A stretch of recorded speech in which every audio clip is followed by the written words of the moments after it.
Glória a Deus, podem se sentar, por favor, os irmãos que estão aqui no templo. Graça e paz, um excelente domingo. Os amados irmãos, vocês que também estão conectados conosco pelo YouTube, pelas redes sociais, um grande abraço a todos vocês nesta manhã tão especial e única em que Deus preparou este dia para que nós estivéssemos aqui, participando deste tempo, deste avivamento, deste momento tão especial. Queridos, quero fazer aí um pedido, vocês que estão aqui no templo, vamos dar aí um minutinho, entre aí no seu celular, conecte aí no link que você recebeu nesta ministração, nesta manhã que está sendo, neste momento, ministrada.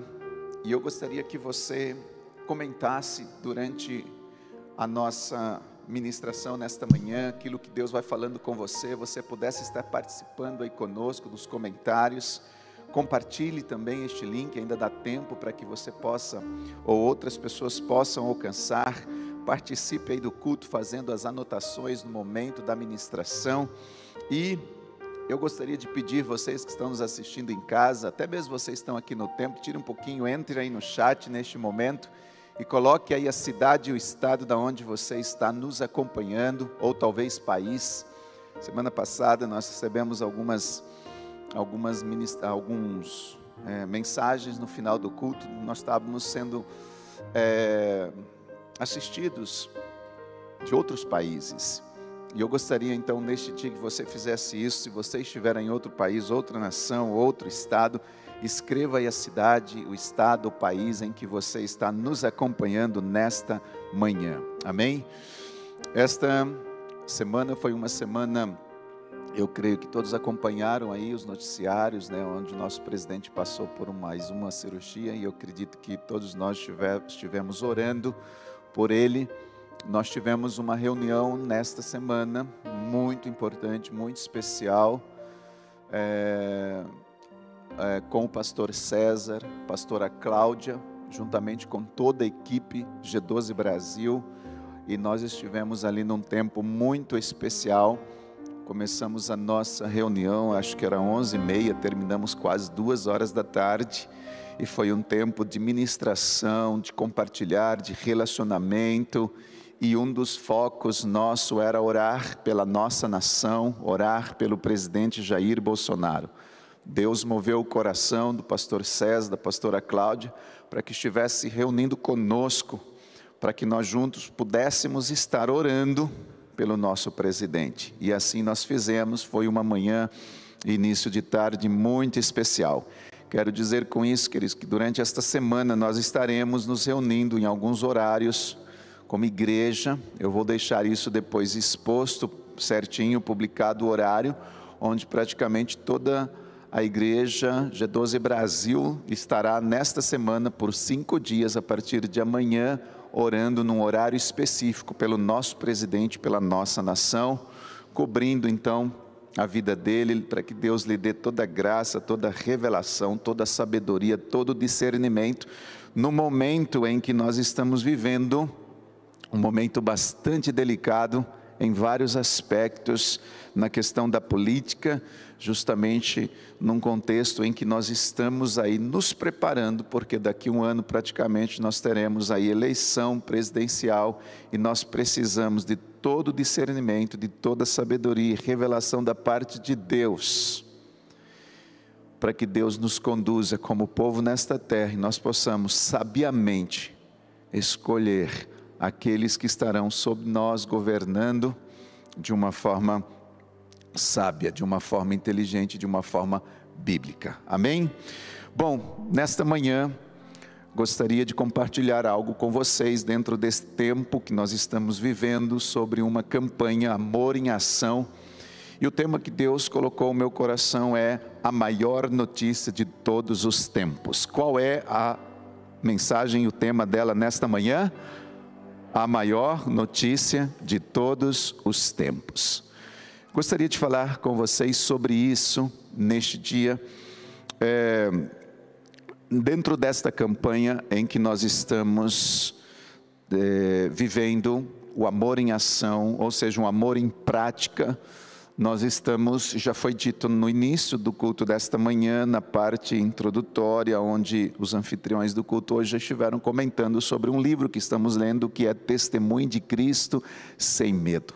E se nós vivermos, queridos, este livro na sua íntegra, na sua totalidade, nós seremos extremamente abençoados. Aliás, nós estivemos aqui ainda há pouco declarando esta canção, aonde diz assim: eu decidi viver o avivamento. Coloca o teu fogo em mim, Senhor. Quando fala de decisão, queridos, fala de uma atitude. Toda decisão, ela precisa vir acompanhada de atitude. Eu já disse isso, já ministrei isso, que muitos tomam decisões, mas não tomam atitudes. Tem pessoas que decidem fazer coisas e vivem o ano inteiro decidindo. Eu decidi que agora eu vou entrar numa academia. Eu decidi que eu vou fazer inglês, que estudar inglês. Eu decidi, e a vida vai passando e as pessoas vivem tomando decisões, mas nunca tomam atitude. É bem diferente uma atitude de uma decisão. Nós precisamos ter decisões seguidas de atitude. E quando falamos deste livro, ou do livro anterior, que foi Paixão pelas Almas, ou até mesmo dos 40 dias de amor, os princípios de relacionamento de Jesus, eu digo uma coisa: qualquer material de evangelismo, ele fará muito pouco na vida das pessoas, a menos que caia na mão de pessoas dispostas a fazer o melhor trabalho de evangelismo possível, a ponto de que essas pessoas possam estar simplesmente procurando o quê? Um lugar para começar a fazer isso. Ou seja, não adianta, queridos, termos o melhor material que seja, que venha às nossas mãos, se esse material não cair na mão de pessoas dispostas a fazer uso do material. Podemos ler simplesmente, ou nem isso fazer, a disposição, e nós cantamos aqui, eu decidi. Se nós decidimos viver isso, precisamos seguir esta decisão com uma atitude, porque não adianta. Pode ser o maior, o melhor material que você estiver nas suas mãos de evangelismo. Se nós não formos pessoas dispostas a fazer com que isso se cumpra, nada vai acontecer. E nós estamos vivendo dias, queridos, eu não diria só hoje, mas eu diria já há muito tempo, que tudo na nossa vida precisa ter esse acompanhamento de atitudes. E quando eu falo aí da maior notícia, que é o tema desta manhã, maior notícia de todos os tempos, você sabia que a maior notícia de todos os tempos, ela não foi vinculada em um horário nobre? A maior notícia de todos os tempos, ela tampouco ganhou a primeira página dos principais jornais do mundo, das emissoras, da televisão. Nenhum jornalista de renome, seja nacional ou internacional, esteve no lugar para apurar os fatos do evento ímpar que aconteceu na história. Não houve um ibope, não houve nenhum furo de reportagem para que fosse vinculada esta notícia. Que notícia? A maior notícia, queridos, de todos os tempos. Ela não foi vinculada por pessoas importantes. Eu diria que na hora de vincular esta notícia, a redação do texto que deveria ser escrito, eu posso assim garantir a vocês, lendo as Escrituras, que não foi também, ou pode, diante dos grandes jornalistas, pode não ser nem comparado como dos melhores textos já escritos, já publicado. Afinal, não houve tempo ali para passar a limpo. Aquilo que as pessoas estavam vendo, não havia tempo, não havia como eles falar assim, vamos parar o tempo aqui, não havia. Por quê? Porque havia uma urgência na transmissão desta notícia, deste fato, Na verdade, olhando para as Escrituras, não houve nenhum texto iniciante, apenas um testemunho verbal. Não havia nada escrito, apenas um testemunho verbal do que estava acontecendo naquele momento. As pessoas, queridos, que ouviram, as pessoas a princípio, quando receberam esta notícia, não acreditaram, não deram crédito. Os portadores desta importante notícia não eram pessoas, queridos, muito críveis, ou seja, não eram pessoas acreditáveis, não eram pessoas verossímeis, não eram pessoas prováveis. Em outras palavras, eram as pessoas mais improváveis que poderiam estar trazendo esta notícia naquela época. Afinal, a melhor notícia de todos os tempos, elas não foram divulgadas, queridos, eu repito, pelas grandes rádios, pelas grandes emissoras de televisão.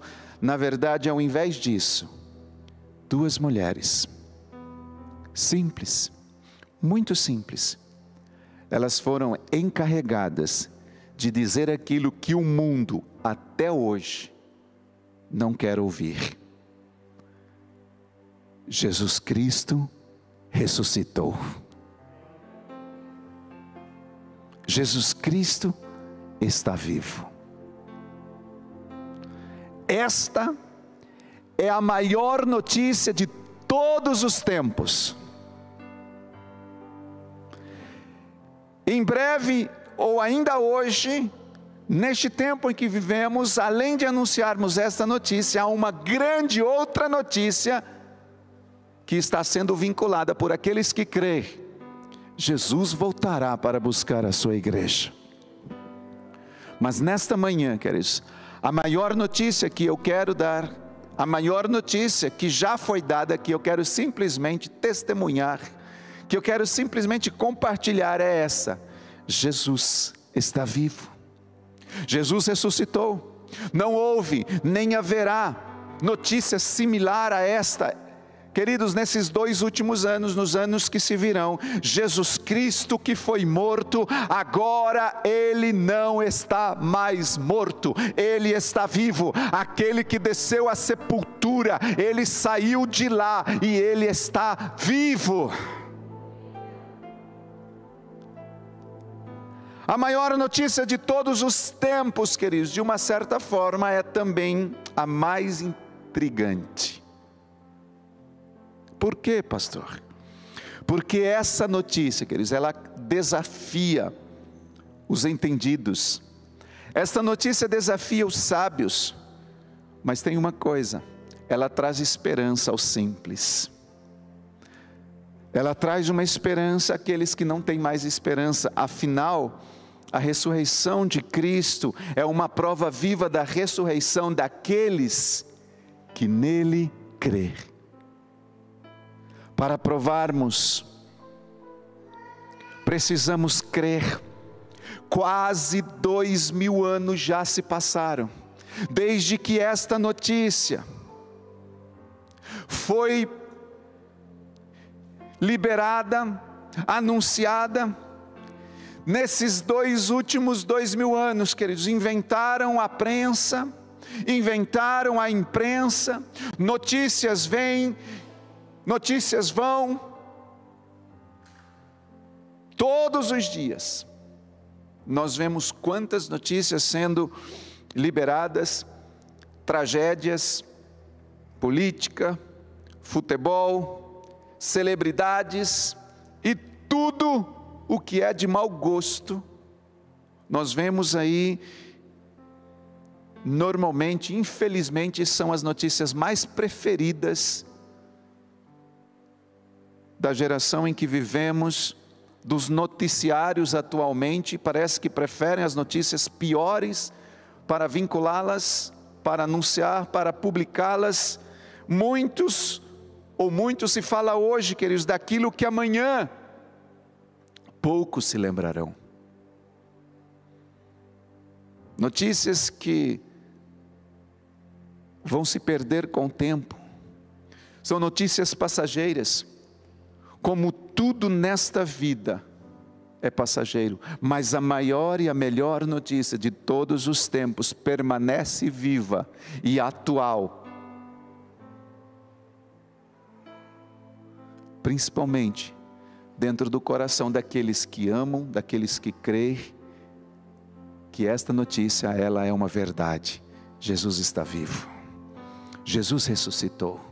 Queridos, antes do Pai voltar, ou melhor, antes de Jesus voltar para o Pai, Jesus ele deixou na sua palavra uma ordem muito expressa para os seus discípulos imediatos, aqueles discípulos que estavam caminhando com ele, os 12, e também, claro, para os que depois desses 12 viriam, que estariam sendo seguidores de Jesus Cristo. Uma dessas ordens imediatas está no livro de Mateus, capítulo 28, versículo 18 até o 20. Aliás, do 19 ao 20, é onde ele diz assim: vão e façam discípulo de todas as nações, batizando-as em nome do Pai, do Filho e do Espírito Santo, ensinando-os a guardar todas as coisas que vos tenho ensinado, e eis que estarei convosco todos os dias até a consumação do século. Uma outra ordem expressa está no livro de Marcos, capítulo 16, versículo 15, que diz: ide por todo o mundo e pregai o evangelho a toda criatura. Quem crer e for batizado será salvo, quem não crer será condenado.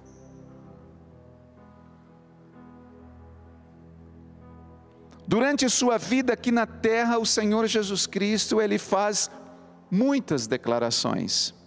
Estudando a palavra a gente vê isso, declarações inequívocas, eu diria, declarações verdadeiras, declarações poderosas aos seus seguidores, aos seus discípulos, e algumas das mais claras, queridos, algumas dessas declarações mais importantes, mais claras, mais límpidas, que Jesus pudesse anunciar, está relacionada ao interesse ao cristão por seu semelhante, está relacionada ao interesse das pessoas, dos discípulos, pelo seu próximo, o amor ao próximo. E quando nós lemos a palavra de Deus, aqui nesses dois textos que eu citei, Marcos capítulo 16, versículo 15, Mateus 28, 19 e 20, ele faz declarações diretas sobre essa maneira em que esse interesse pode expressar algo importante. Ide, vão, façam discípulos de todas as nações, preguem o evangelho. E através dessas declarações, queridos, o que os seus seguidores deveriam fazer? Eles deveriam guiar amavelmente homens, a mulheres, crianças, de todas as nações, debaixo do sol, a um vivo, novo relacionamento com Deus, para que através disso eles pudessem estar fazendo novos discípulos. Jesus ele disse isso: ide, fazei discípulo. Diga comigo isto: fazei discípulo. Era isto que Jesus estava dizendo àqueles seus próximos, imediatos 12. Façam discípulos, preguem o evangelho, vincule esta notícia, que eu ressuscitei, que eu estou vivo, a homens, a mulheres, a criança, todos, falem de um vivo relacionamento que vocês têm comigo, para estas pessoas. E uma observação importante, queridos, aqui é que, ao pronunciar essas palavras, de Mateus 28, de Marcos 16, Jesus ele não estava introduzindo um novo tema ou algo novo no seu ministério. Não era algo novo que ele estava trazendo naquele momento. Esse tema, este assunto de buscar os outros, era parte do seu ministério desde o princípio. Desde o momento em que ele chama os seus discípulos, e os seus discípulos sabiam disso. Por quê? Porque quando Jesus chamou os seus discípulos, automaticamente Jesus já lhes deu, ou deu-lhes, um vislumbre daquilo que ele estava, ou do que ele faria.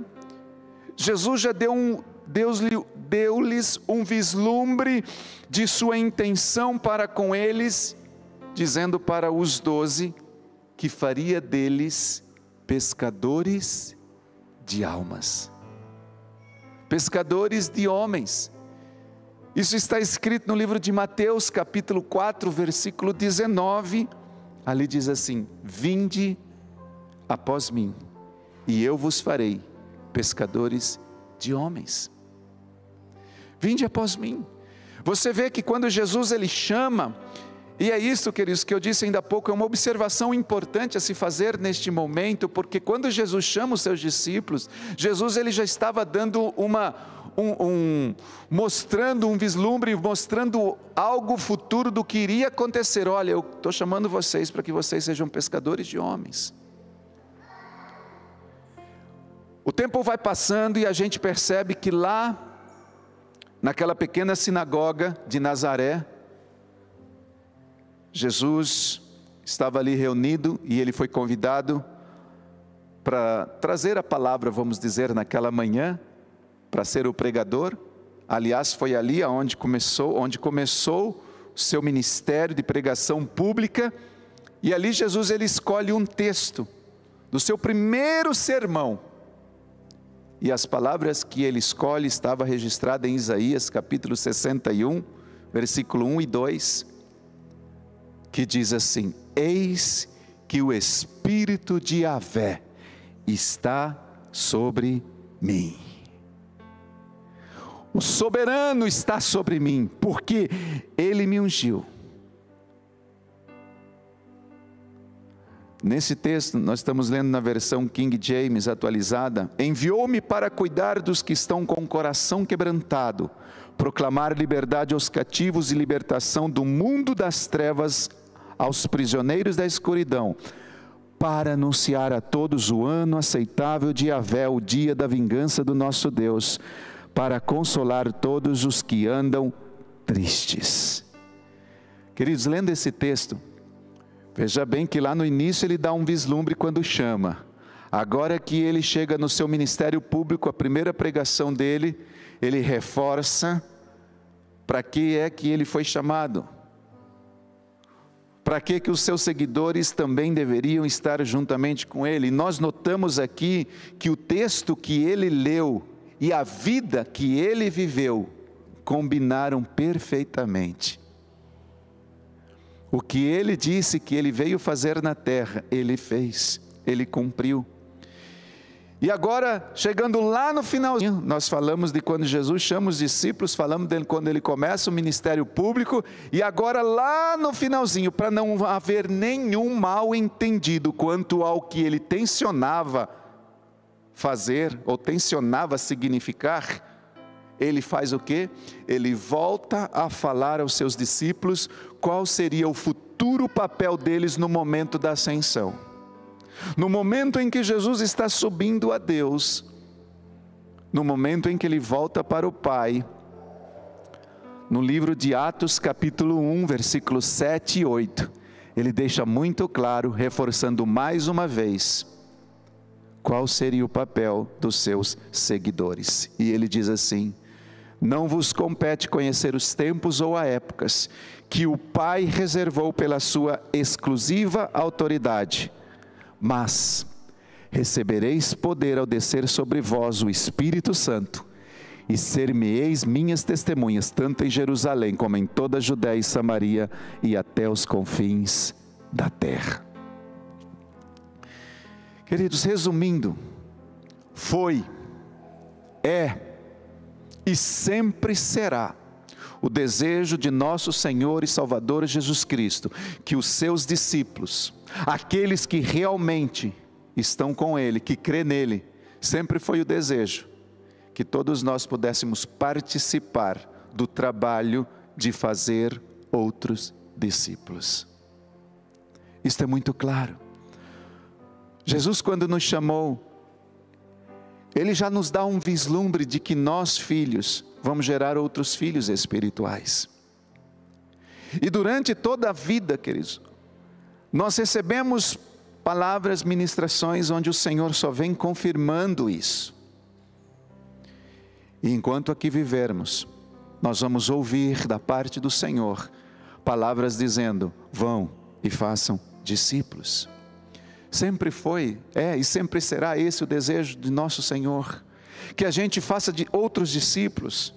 Durante, queridos, alguns dias, depois da ascensão de Jesus, olha que coisa linda, especificamente 10 dias depois, para ser bem exato, os discípulos, eles estavam esperando o cumprimento da promessa. Jesus disse assim: fiquem em Jerusalém, porque do alto vocês serão revestidos de poder. E eles ficaram. Havia entre aqueles discípulos uma sensação de expectativa, algo assim que eles sabiam que ia acontecer, porque eles criam na palavra do seu Senhor e eles estavam esperando. E no livro de Atos, capítulo 2, do versículo 2 ao 4, ali a palavra de Deus, ela diz assim, que de repente veio do céu um som como um vento impetuoso, e todos, finalzinho do último versículo diz, e todos foram cheios do Espírito Santo e passaram a falar. Você vê que depois, ali o texto fala que eles começaram a falar em outras línguas, mas esse começaram a falar, quando você vai estudar, você percebe que quando o poder veio sobre a vida deles, eles começaram a falar não só em outras línguas, eles começaram a anunciar o Evangelho debaixo do poder do Espírito Santo. Porque havia vindo sobre eles o poder do Espírito Santo. E com essas palavras a Escritura descreve o que? Neste momento, nesse texto de Atos 2, queridos, está nascendo, está vindo à luz. A igreja nasce, o nascimento da igreja, o dia que nós chamamos de Pentecostes, começa ali. O que é especialmente interessante nisto, é a resposta, em que aqueles discípulos dão ao Senhor, quando vem o Espírito prometido sobre a vida deles. A Bíblia diz, queridos, que imediatamente, se você continuar lendo esse texto, capítulo 2 de Atos, você vai ver que depois que o Espírito Santo veio sobre eles, eles começaram a falar. Diz a Bíblia que imediatamente eles saíram ao encontro de homens, eles saíram ao encontro de pessoas, e ainda diz a Bíblia que antes de terminar aquele dia, mais de 3.000 pessoas foram trazidas à fé cristã pelo poder do Espírito Santo através dos discípulos. Através dos discípulos, debaixo de um poder. E queridos, desde aquele dia, desde aquele momento, anunciar as boas novas foi a tarefa primitiva da igreja. Anunciar as boas novas foi a tarefa primária da igreja primitiva. Até hoje. E eu estava essa semana estudando um pouco sobre isso, sobre evangelismo, sobre boas novas, sobre fazer discípulos, e eu descobri uma coisa. Você sabia que a palavra evangelismo, ela é uma bela palavra elaborada pelos cristãos primitivos, inclusive esta palavra evangelismo, ela deriva-se de uma palavra grega que significa trazer boas novas. Evangelismo significa anunciar boas novas. Evangelismo, para eles, a igreja primitiva, significava isso. O quê? Trazer boas novas às pessoas. Levar a maior notícia de todos os tempos: Jesus está vivo. Era isso que significava evangelismo para aquele povo naquela época. Evangelismo não significava, queridos, criar reuniões, criar movimentos, massas, em grande massa, ou melhor, em estádios. Isso não era evangelismo. E a origem da palavra evangelismo não é essa. A origem da palavra evangelismo vem dessa palavra grega que significa trazer boas novas, ou seja, anunciar o evangelho.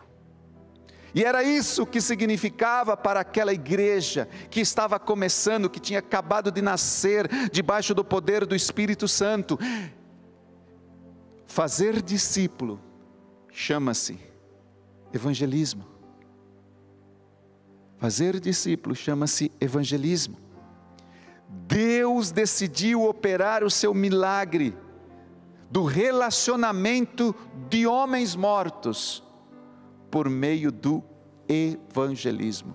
Ou seja, a vida de Cristo só seria liberada, a vida das pessoas, se eles evangelizassem, se eles anunciassem o evangelho, se eles trouxessem boas novas, se eles falassem e fizessem discípulos. Se eles falassem do amor e os discípulos nascessem. E é exatamente assim que se fazem discípulos, queridos.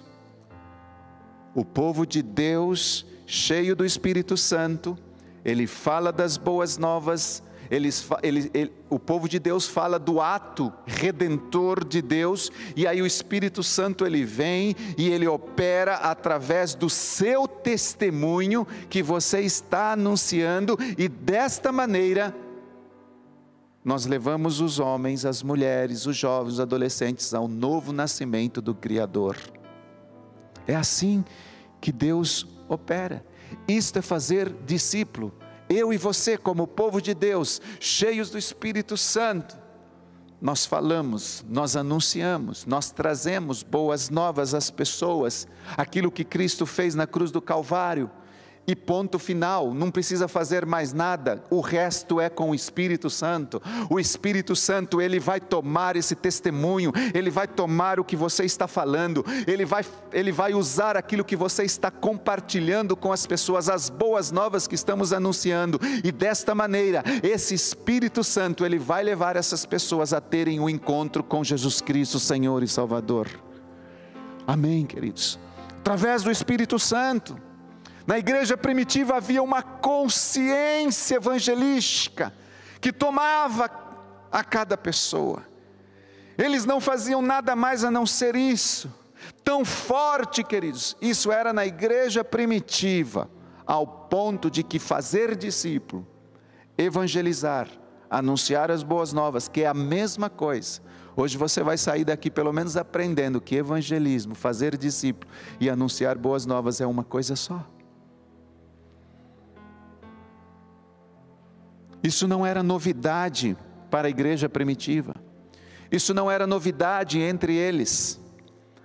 Ontem à noite, eu assisti um filme na Netflix, o Apóstolo Paulo. Eu já havia assistido este filme com a minha família, quando foi lançado no cinema. E eu fui, me expus, e agora ele está na Netflix. E da mesma forma, quando eu me expus no cinema, ontem novamente eu chorei muito.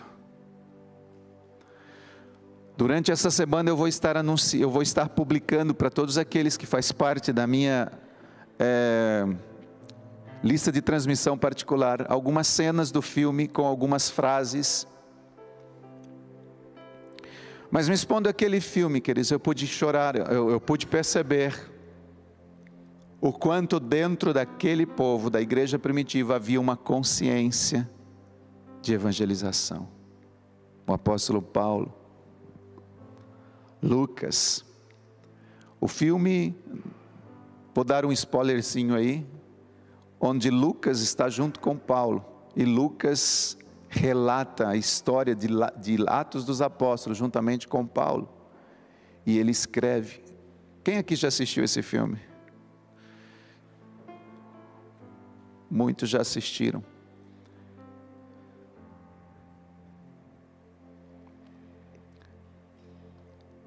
Sabe por que isso acontecia, queridos, na igreja primitiva? Sabe por que essa consciência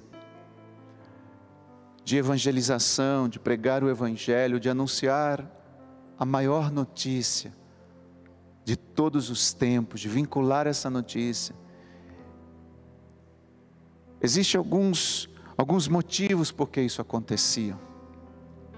O primeiro motivo é que os cristãos, eles viam a cruz de uma maneira muito clara, e eles sabiam de primeira mão o que significava viver em escuridão. Eles sabiam de onde eles tinham vindo, eles sabiam que o pecado era o que levaria a vida deles ao inferno. A consciência de evangelismo da igreja primitiva era tão forte, e eles sabiam que a cruz era o único escape para os perdidos que se encontravam na escuridão. Este é o primeiro motivo. Eles sabiam de onde eles tinham vindo, eles sabiam, eles tinham a consciência de que estavam perdidos, e de que sem Jesus, eles não conheceriam o Salvador, ou melhor, o céu. Sem Jesus eles não conheceriam a vida plena. Eles tinham essa consciência. Em segundo lugar, o segundo motivo da consciência tão forte entre a igreja primitiva é que eles não carregavam um fardo pesado da tradição, da preocupação com os grandes edifícios. Eles não carregavam um fardo pesado, queridos, da enfadonha. Eu digo enfadonha, queridos, estrutura organizacional, porque se a gente não toma cuidado com isso, ao longo do tempo, essa enfadonha, ela foi acumulando no coração de muitas pessoas, e a igreja, infelizmente, ela foi se desviando por causa dessa enfadonha estrutura organizacional do simples. A igreja acabou se desviando do simples, mas o motivo pela consciência daquele povo era tão forte de evangelizar, porque eles não tinham preocupação com essas coisas. Eles não tinham preocupação em ficar fazendo grandes reuniões em estádios, em futebol, nada. A preocupação deles era olhar no olho de alguém e dizer assim: Jesus está vivo. Eu quero anunciar a alguém que me tirou da escuridão, das trevas, para você. Jesus foi esta pessoa. Esta era a preocupação daquele povo. Em terceiro e último lugar, naquela época ser cristão não tinha nenhuma vantagem moderna. Hoje, infelizmente, aparentemente ser cristão dá ibope.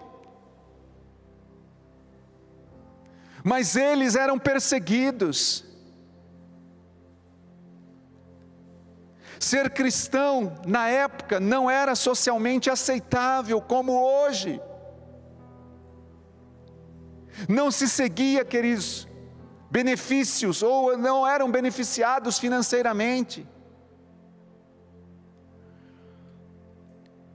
Ser cristão não aumentava as chances deles de progredir na vida como nós vemos hoje. Se torne crente e você vai se tornar rico.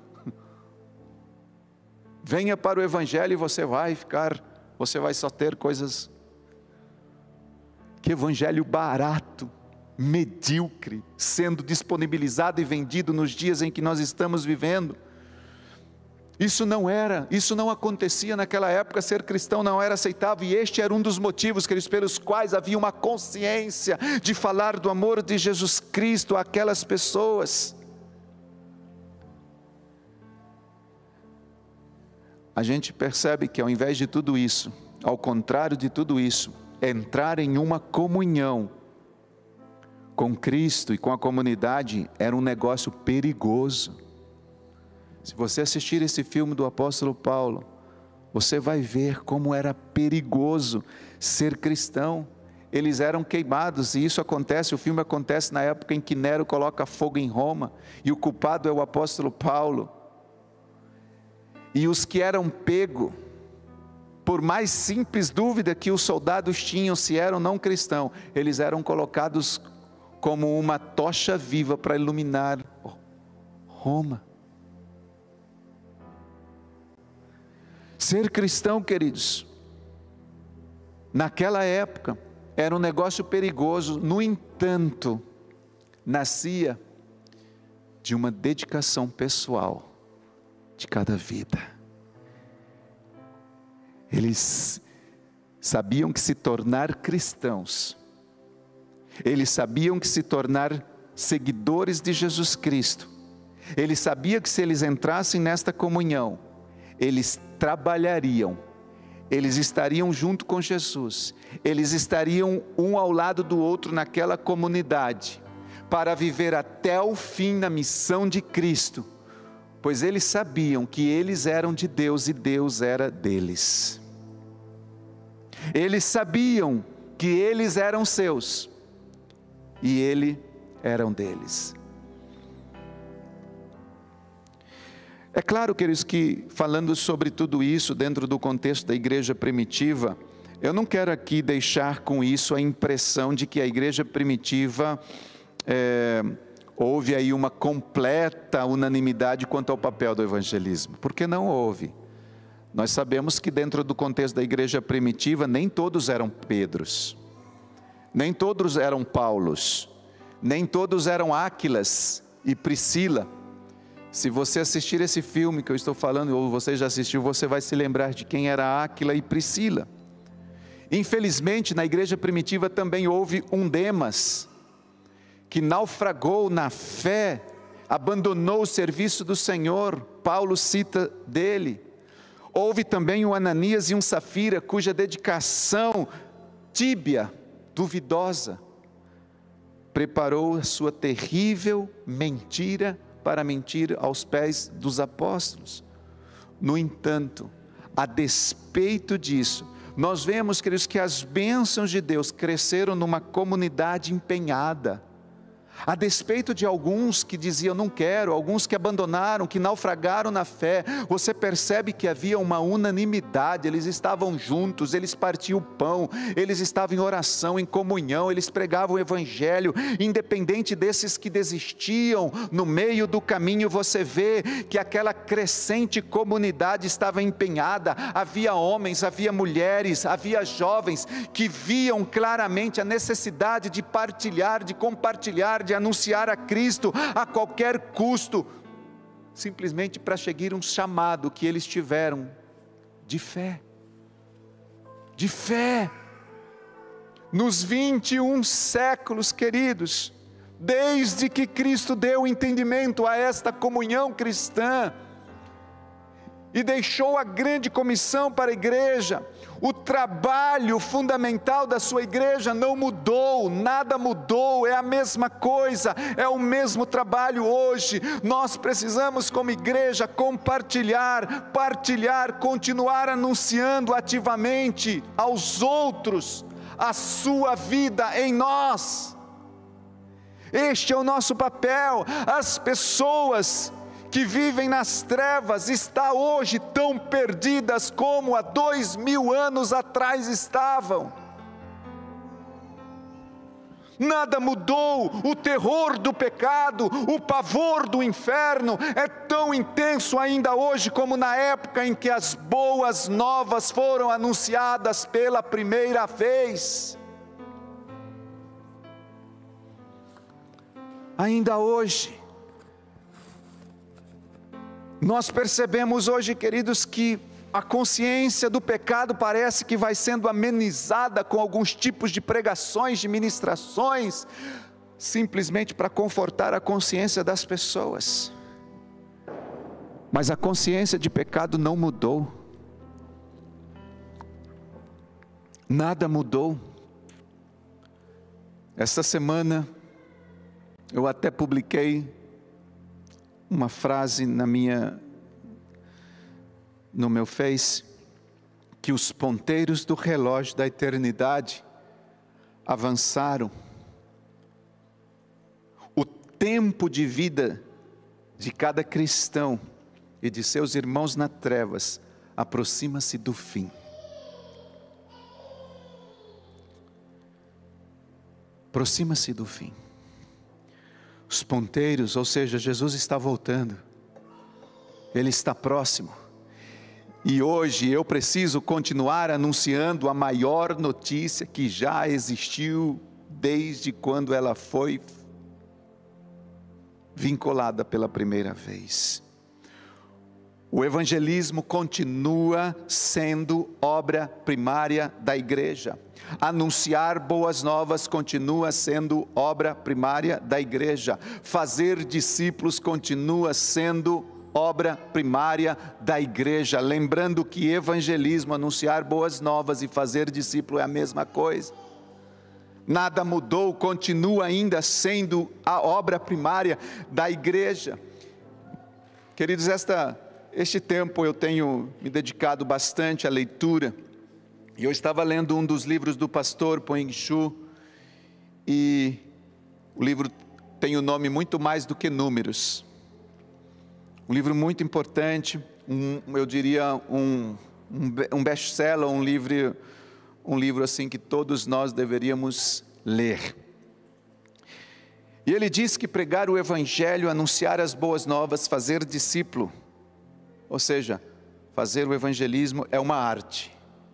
Eu achei tão interessante, e ele comenta nesse livro, que o nosso inimigo é o diabo.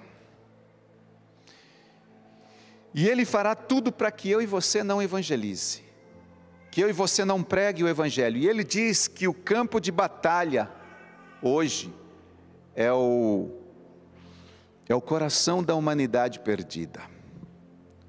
É as pessoas não saberem aonde estão, o que estão fazendo, para onde vão, e ali está um campo de batalha destas pessoas. E o nosso objetivo é salvar quantas almas possível antes que Jesus volte.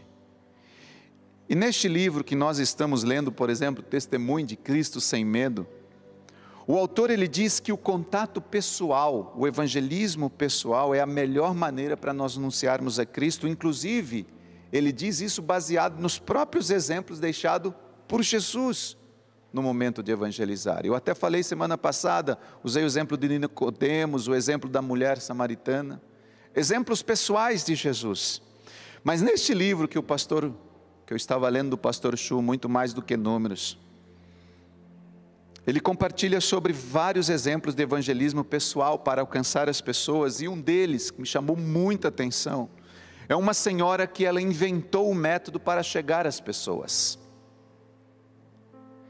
E ele diz que um dos problemas para evangelizar a área urbana de Seul, na Coreia, é que ali há muitos edifícios altos de apartamentos, verdadeiros arranha-céus, e de segurança, onde as pessoas não entram, e isso torna muito difícil fazer com que se encontre as pessoas novas, ou que tenha contato com pessoas novas.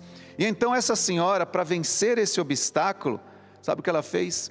Ela alugou um apartamento num desses edifícios mais difíceis de evangelizar, e ela mudou o seu ministério para os elevadores.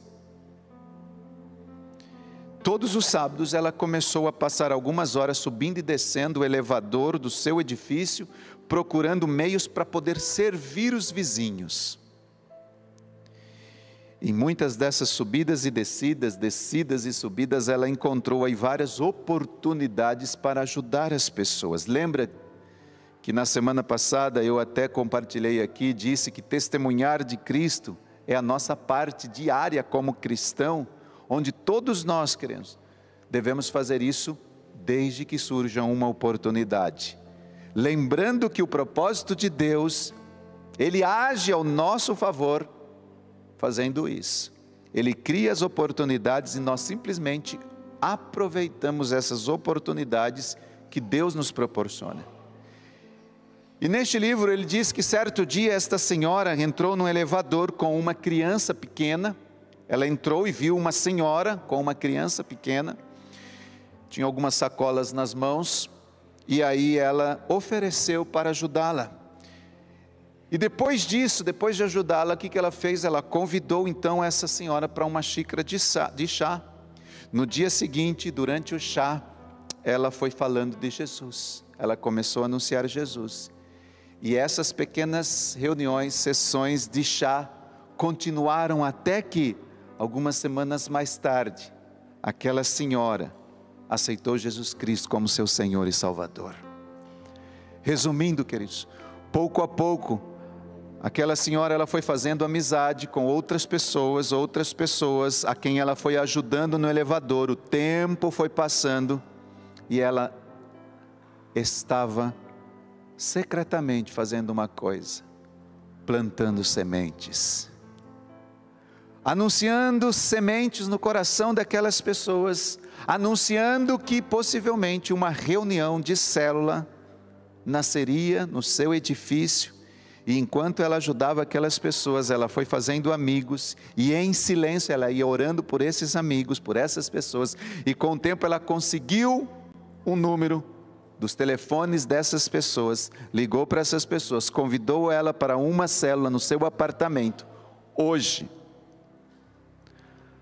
a maior parte dos moradores daquele edifício são cristãos empenhados nessa causa.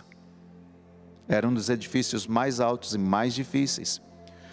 Todas as semanas, queridos, se realizam ali várias reuniões de células. Inclusive ela teve tanto êxito, tanto sucesso com esse método, que ela descobriu, que ela inventou de mudar para um apartamento, para um prédio, só para evangelizar. Isso teve tanto sucesso, que hoje, se nós formos visitar algum edifício de apartamento perto do templo, num sábado à tarde, lá em Seul, você encontrará centenas e centenas de líderes subindo e descendo, descendo e subindo, simplesmente fazendo as seguintes perguntas para as pessoas: quer que eu ajude você a levar as suas compras? Olha, permita-me abrir a porta do seu apartamento. Olha, a torneira da senhora, se estiver vazando, meu marido, ele tem um jeitinho todo especial para consertar a torneira. E assim prosseguem o tempo todo. Sementes estão sendo plantadas para uma futura célula. Hoje, essa igreja ela já está com mais de 1.500.000 pessoas. A igreja de Seul, na Coreia. Queridos, o pastor Chu, como eu disse, tem vários testemunhos que compartilha neste livro. E um outro que chamou minha atenção é que ele diz que o povo de lá, ele tem tanto entusiasmo. Entusiasmo é você viver aquela alegria, aquele gozo, por este tipo de evangelização pessoal, que ainda hoje, depois que as pessoas se mudam de Seul para uma outra cidade, eles não querem deixar de congregar ali, eles não querem deixar de viver o mover da visão celular aonde eles estão. E ele diz que existe um casal, e este casal ele se mudou ali de Seul para uma cidadezinha chamada Ilchon. E ele foi para esta cidade, uma cidade que, este casal, cerca de 32 quilômetros de Seul. E a esposa deste casal, ela era uma líder de célula ali em Seul. E conversando com o pastor Chu disse assim: olha, já que vocês estão naquela cidade, eu sugiro que vocês então procurem uma boa igreja por lá e congreguem por lá. O testemunho é muito legal, queridos, muito lindo. Ela diz que a resposta imediata foi assim: de forma alguma nós não queremos sair daqui, nós queremos continuar evangelizando, queremos estar ligado. E ela disse assim: se o Senhor permitir, nós gostaríamos de que fosse realizada uma célula em nossa casa. E o testemunho diz que o pastor Chu diz assim: olha, se vocês quiserem fazer isso, nós vamos abençoar. Eu quero abençoar vocês, e foi o que ele fez. Mas ela disse assim: se realmente, pastor, o senhor concordar que a gente faça isso, todos os domingos, além de nós virmos, nós queremos trazer os nossos discípulos para os cultos aqui em Seul. E aí então ele abençoou aquele casal. Queridos, quando você lê a história, você vai percebendo que aquele casal voltam para Incheon, e eles fazem exatamente como eles haviam planejado. Dentro de pouco tempo, eles tinham um grupo familiar em crescimento, em progresso crescente. E nas manhãs de domingo, eles e o grupo, eles alugavam uma van e iam para o templo. Depois, o grupo alugava um ônibus e ia para o templo, todo domingo de manhã. 4 anos depois, queridos, se passaram, e este grupo havia se multiplicado em 130 grupos com 2.000 membros. E detalhe, todos os domingos, eles alugavam os ônibus para irem em Seul, 32 quilômetros de distância, para se expor à palavra do pastor Chu. Ele diz, queridos, que isso aconteceu sem nenhuma campanha evangelística. Ele diz que isso não aconteceu com reuniões de reavivamento ou de avivamento.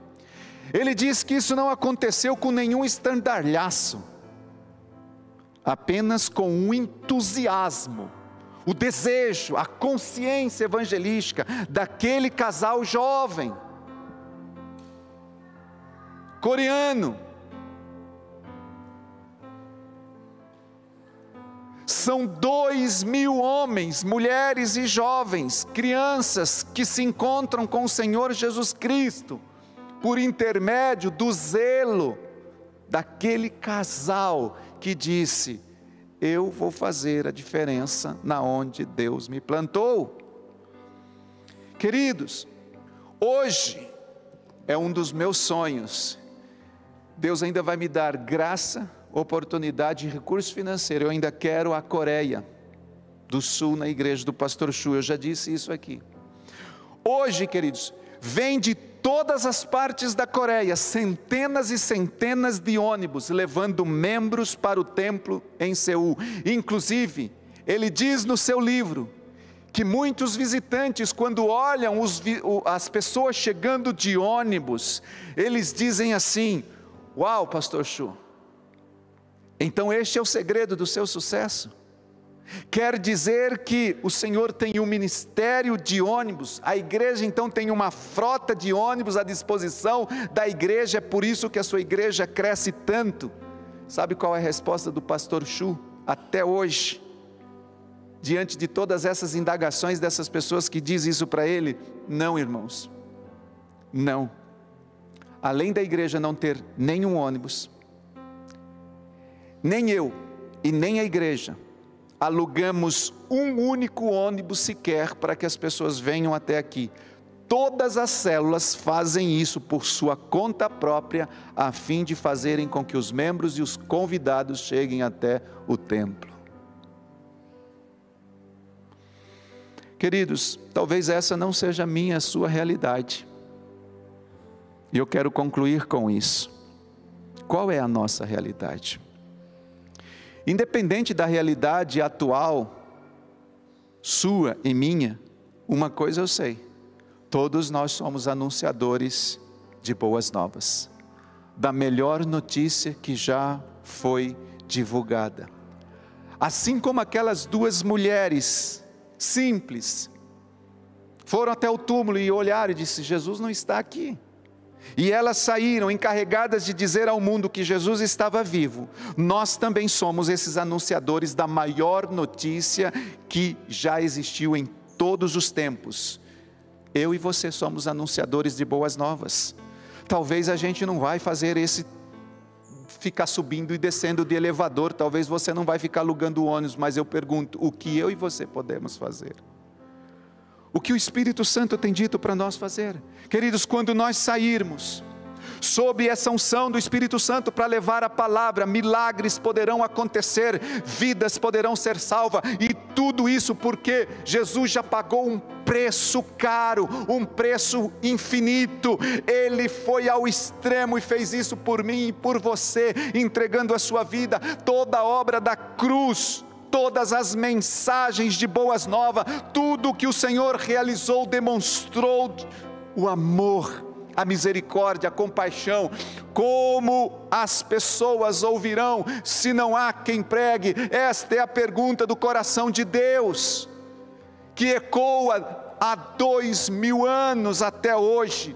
E Paulo, o apóstolo Paulo, ele inclusive faz esta pergunta no capítulo 10 de Romanos, versículo 14, e quando você olha esta pergunta do apóstolo Paulo, você vê que é de uma forma extremamente dramática. Eu creio, queridos, a Bíblia não fala, mas que Paulo fez esta oração em lágrimas. Ele disse isso em lágrimas, foi um grito do coração dele, que deve ser também o nosso grito ainda hoje, que diz assim: como porém invocarão em quem não creram? Como crerão se não ouviram? E como ouvirão se não há quem pregue? Gostaria que você se colocasse de pé comigo, que está aqui no templo. O Evangelho é a maior notícia, que apenas nós, a igreja, temos conhecimento dela. E será que nós temos o direito de retê-la? De forma alguma. Nós não podemos reter essa notícia, nós temos que vincular esta notícia. Hoje, queridos, as notícias banais, medíocres, são viralizadas aí dentro das redes sociais com coisas mais absurdas que você possa imaginar. Nós fomos incumbidos desta grande responsabilidade. Deus escolheu a igreja para levar o Evangelho às pessoas. Deus não escolheu anjos para pregar o Evangelho, porque nenhum dos anjos foi salvo. Jesus não morreu pelos anjos, nenhum anjo foi regenerado, somente nós, que um dia experimentamos a graça da salvação, temos esta responsabilidade, embora os anjos até queriam fazer isso, mas o Senhor não permitiu. Essa responsabilidade, queridos, todos nós temos que assumir. Nós somos portas-vozes da cruz, nós somos os únicos canais de salvação. Deus não tem plano B. Deus não tem plano B.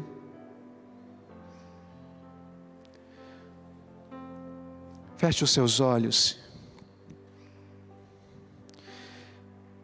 Senhor, eu sei que sobre nós pesa esta responsabilidade de fazer valer a cruz, a obra da cruz, em nossos corações, nos corações daqueles que vão ouvir, de fazer com que as pessoas leiam o Evangelho através da nossa vida, através do nosso testemunho, das nossas palavras, em nossas atitudes, em nosso carinho, em nosso amor, em nossa compaixão. É assim que o Evangelho será vinculado, será anunciado. Nós, Senhor, não estamos isentos desta responsabilidade.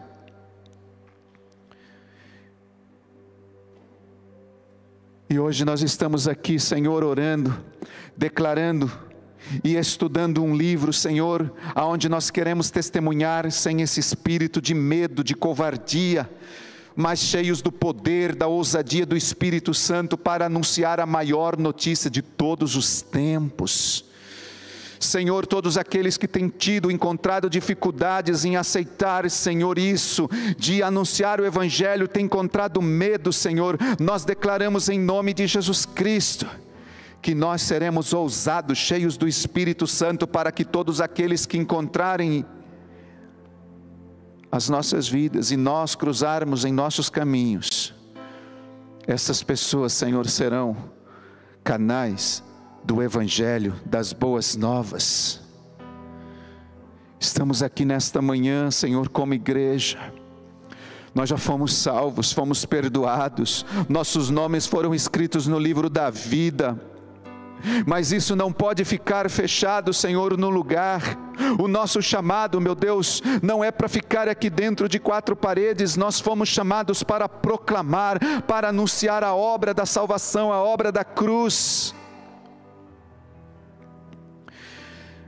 Deus não tem um plano B para anunciar o Evangelho. Nós somos o plano de Deus. A pregação do Evangelho não é um fardo, mas é a maior alegria que nós podemos desfrutar na terra, Senhor. É levar uma pessoa a Jesus Cristo como Senhor e Salvador de suas vidas. Pai, nós oramos nesta manhã para que sejamos revestidos do poder do Espírito Santo e tenhamos o aval da parte de Deus. Não precisamos de imprensa, não precisamos de prensa, não precisamos de nada. Nós precisamos de um coração, Senhor, abertos, dispostos para viver o Evangelho, para viver a palavra. Que nesta manhã todos nós sejamos ministrados, Senhor, em nome de Jesus. Você que está nos ouvindo pelas redes sociais, eu quero dizer que esta é a maior notícia de todos os tempos. Jesus Cristo morreu por você. Jesus Cristo entregou a sua vida na cruz para que você pudesse viver uma vida com Ele. E nesta manhã, você que está me ouvindo, eu quero fazer uma oração com você. Repita comigo, diga: Senhor Jesus, nesta hora eu entrego a minha vida ao Senhor, te recebo como Senhor e Salvador. Escreve o meu nome no livro da vida. Hoje, perdoa os meus pecados. Quero viver contigo, hoje e para sempre. Aleluia. Amém, queridos. A palavra de Deus diz no livro de Provérbios 11:30: aquele que ganha almas, sábio é. Aquele que ganha alma, sábio é. Hoje nós vivemos numa cidade muito inteligente, uma cidade sábia. Se você for ver aí uma pesquisa, São José dos Campos está entre umas das cidades mais inteligentes no estado de São Paulo. No entanto, queridos, eu quero terminar com isso. Sábio não é aquele que é capaz de construir um foguete para levar as pessoas para Marte.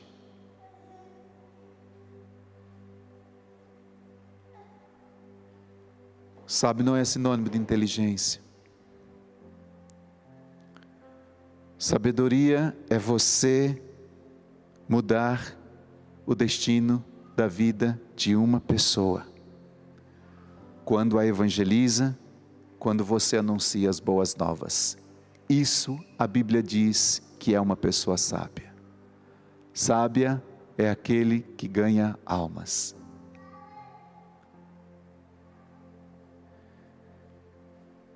Espalhe essa notícia. Espalhe essa notícia, a maior notícia. Assim como aquelas mulheres e os seguidores de Jesus têm feito. Não precisa ficar passando a limpo nada. Não precisa ficar esperando um horário nobre. Quando eu acho que tal hora, tal dia. Não precisa nada disso. Apenas diga: Jesus ressuscitou. Jesus subiu ao céu. Ele voltará para buscar a sua igreja. E todos aquele que crer nesta notícia estará com Ele para sempre. Levante a sua mão. Que Yahvé te abençoe e te guarde. Que Yahvé faça resplandecer o seu rosto sobre ti e tenha misericórdia de ti. Que Yahvé sobre ti levante o seu rosto e te dê shalom. Que Deus te dê um excelente domingo, uma excelente semana e até o próximo domingo, em nome de Jesus. Amém.